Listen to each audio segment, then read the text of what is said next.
heard from Israeli Prime Minister Benjamin Netanyahu address Israelis in Hebrew for the first time since Israeli military confirmed that it killed Hassan Nasrallah, the leader of Hezbollah. In his statement to the Israeli public, the Israeli Prime Minister explained the decision behind the assassination. Take a listen. I gave the instruction, and Nasrallah is no longer with us. His killing brings closer the return of our people in the north to their homes, and also the return of the hostages from the south, because as Sinwar sees that Nasrallah won't come to his rescue, this increases the chances for our hostages going back. Well, many in the region would dispute that calculus that somehow the death of Hezbollah leader Hassan Nasrallah would compel the leader of Hamas, Yahya Sinwar, to release the hostages. Some here arguing that, if anything, it pushes the region further into the unknown. Now, in terms of the timing of all of this, in his statement to the Israeli public, Prime Minister Netanyahu said that he made the decision to carry out the assassination early in the week. And that's notable because, Jonathan, if you remember, around midweek, that's when we heard from U.S. and French officials unveil their plan, a 21-day ceasefire that would create the space for a diplomatic resolution of this crisis. The NSC's John Kirby himself saying that Israel signaled that it was open to that plan. And yet tonight, Netanyahu saying that he made the decision to assassinate Hassan Nasrallah earlier in the week. So today's events leaving lots of questions about that communication between Tel Aviv and Washington, D.C. Jonathan. One more question for you, Aaron. Is the IDF expecting large-scale retaliation from Hezbollah?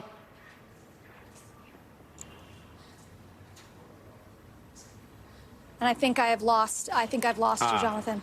Okay. Aaron McLaughlin, we will leave it there. Thank you very much for that live report from Tel Aviv. Let's bring in Admiral James Stavridis, former Supreme Allied Commander for NATO, MSNBC Chief Security and Diplomacy Analyst, and author of the book To Risk It All, 9 Conflicts and the Crucible of Decision. Admiral Stavridis, as always, thank you for coming to the Saturday show. I want to reread the last part of the statement from President Biden about the death of Nasrallah. He writes, ultimately, our aim is to de-escalate the ongoing conflicts in both Gaza and Lebanon through diplomatic means.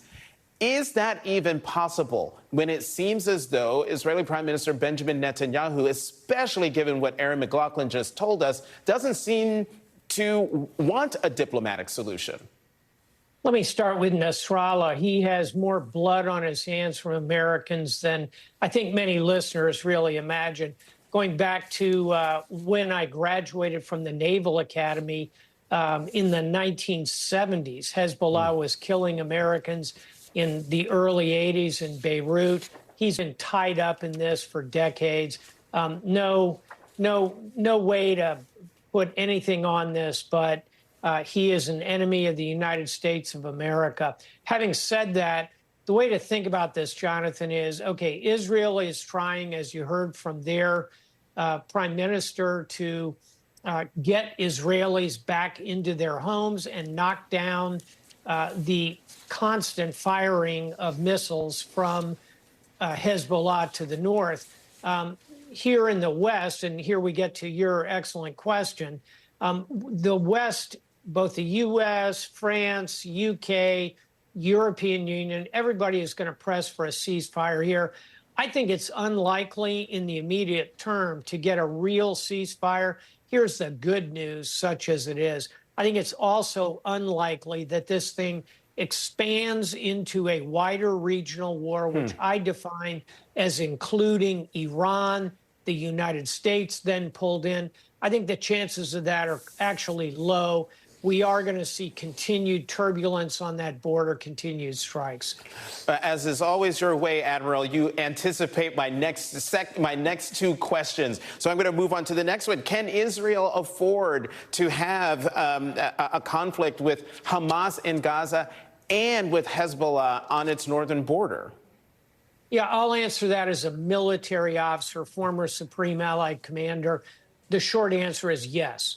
Israel has the capability, having subdued, shall we say, Hamas in Gaza. They're now in the process of decommissioning tunnels.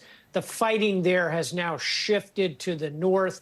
The center of gravity, military term, is up in the north against Hezbollah.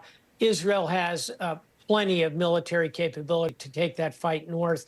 And where we were a moment ago, will Iran step in?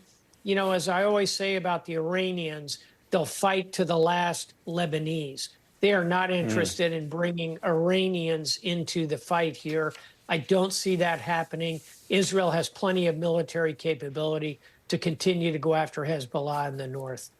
Admiral Stavridis, you did it again, because I was about to ask you about, did you think that Iran, you talked about the West not wanting a wider conflict, but what about Iran? And you answered that question, and the short answer is no. Can we talk about Ukraine? Because while all eyes are on what's happening in Lebanon, all eyes also were here in New York and in Washington with the visit of Ukrainian President Zelensky this week as part of the United Nations General Assembly.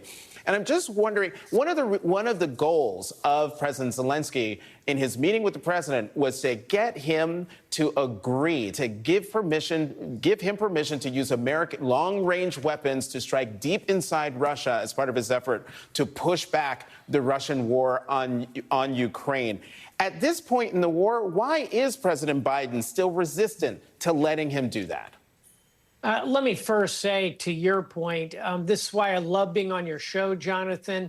You are looking at something that not everyone is focused on at the moment, and you are absolutely right to bring up Ukraine and this, I think, very significant decision on the part of the U.S. to permit longer-range strikes into Ukraine using U.S. weapons. I think ultimately the U.S. will agree to doing that. And my evidence would be at every stage of this conflict, the U.S. has been hesitant to provide Patriots, M1 Abrams tanks, even Stingers and Javelins early on. At every stage, ultimately, we have ended up providing those systems, most notably to include the F-16s that are operating today. So I think we will get there. And the answer to your question, and it's a good one, it's a debatable point, is could this, if we gave them permission to strike inside Ukraine, could it truly escalate the situation to where Vladimir Putin would use, for example, a tactical nuclear weapon? I think that's worth debating. In my view, we have crossed, quote, his red line so many times. It doesn't make a lot of sense to hold the Ukrainians back. Give them a 300-mile zone inside Russia. Don't strike Moscow. Don't strike St. Petersburg.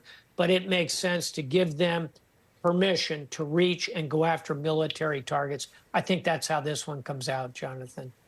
Admiral James Stavridis, as always, thank you very much for coming to the Saturday show. Always a treat. Thank you. And coming up, how Donald Trump is responding today to sharp criticism from Vice President Harris on his efforts to block immigration reform. Spoiler alert, not well. And later, award-winning actor and producer John Leguizamo joins me here on the Saturday show. What drove him to tackle his latest project, shedding light on the overlooked contributions of Latinos in American history, or history in general, going back centuries. Stay right here. Life has twists and curls, but you define them and make them bounce. TRESemmé Flawless Curls Defining Mousse. 24-hour hydrating curl definition. Style your life the way you want. TRESemmé. Style your way. What Tractor Supply customers experience is personalized service made possible by T-Mobile for Business. With T-Mobile's reliable 5G business internet, employees get the information they need instantly. This is how business goes further with T-Mobile for Business. Missing out on the things you love because of asthma?